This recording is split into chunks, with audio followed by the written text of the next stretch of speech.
Dans cette vidéo, tu vas apprendre à calculer la probabilité d'une réunion. L'expérience ici consiste à lancer un dé à 6 faces. Et on s'intéresse à deux événements, nommés A et B. Le premier qui nous dit on obtient un nombre impair, le deuxième qui nous dit on obtient un multiple de 3. Bon, par exemple, j'obtiens un 5, rentre bien ici dans cet événement-là, puisque 5 est un nombre impair, mais pas dans celui-ci, puisque 5 n'est pas un multiple de 3. Et on voudrait calculer la probabilité de A union B. Déjà, qu'est-ce que cela signifie?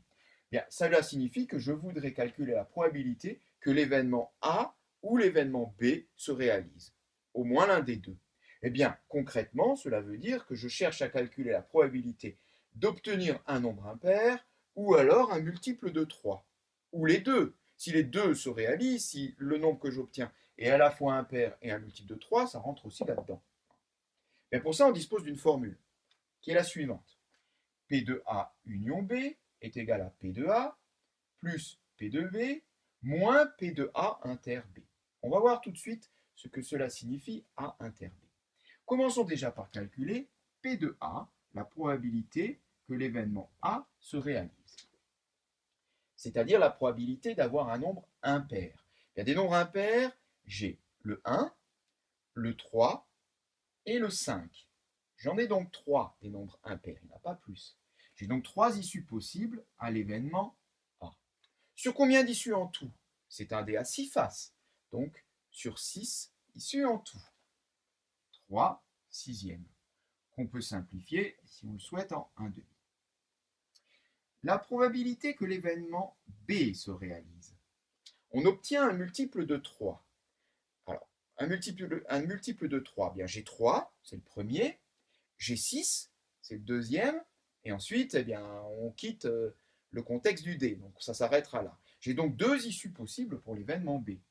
Sur combien en tout? Toujours sur 6 issues, ce qui me donne 2 sixièmes, qu'on peut également écrire 1 tiers. Reste la probabilité de A inter B. Qu'est-ce que cela signifie déjà A inter B? Eh bien, cela signifie qu'on veut les deux à la fois. Je veux à la fois que l'événement A et l'événement B. Donc je veux à la fois un nombre impair et un multiple de 3.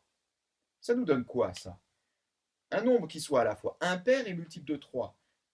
Sur mes 6 faces, il n'y en a qu'un, c'est le 3. C'est le seul, le 3, qui est un multiple de 3 et qui est à la fois impair.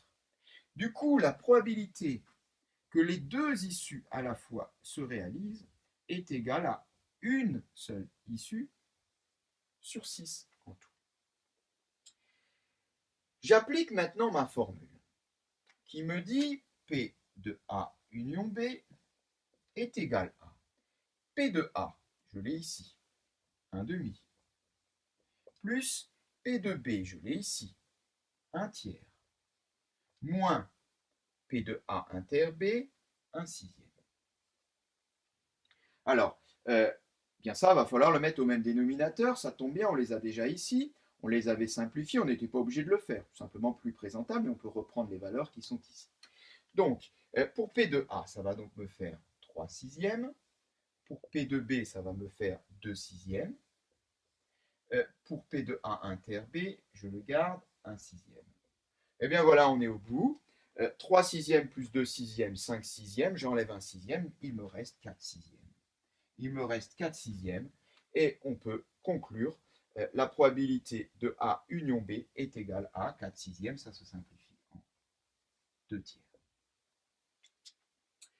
Voilà la probabilité de notre événement, la probabilité d'obtenir un nombre impair ou alors un multiple de 3 ou alors les deux, je le rappelle ici, est égale à 2 tiers. Alors, petite explication quand même, pourquoi dans cette formule est-on amené à soustraire P de A inter B? Bien ça mérite quand même quelques explications. Ici, quand je calcule P de A, eh bien je calcule dans l'événement A, je compte ici l'issue avoir un 3. Dans P de B, de la même manière, 3 est un multiple de 3, donc là-dedans, je compte également l'issue obtenir un 3. Finalement, là et là, je compte l'issue obtenir un 3 deux fois. Et donc, dans ma formule, si je m'arrêtais à ça, eh bien, je compterais 2 fois la même issue. Ça, c'est quand même terriblement embêtant. Parce que si je compte 2 fois obtenir un 3, je fais une erreur. Il faut donc l'enlever une fois. Eh bien, c'est ce qu'on fait ici. On l'enlève une fois. Et c'est pour ça qu'on enlève l'intersection des deux une fois. Et de cette façon, on corrige l'erreur qu'on a fait en faisant P2A plus P2B. Ça, c'est quand les événements ont euh, une issue en commun. Parfois, il n'y en a pas. Dans ce cas-là, pas de problème. On fait simplement P2A union B est égal à P2A plus P2B. Voilà, cette séquence est terminée.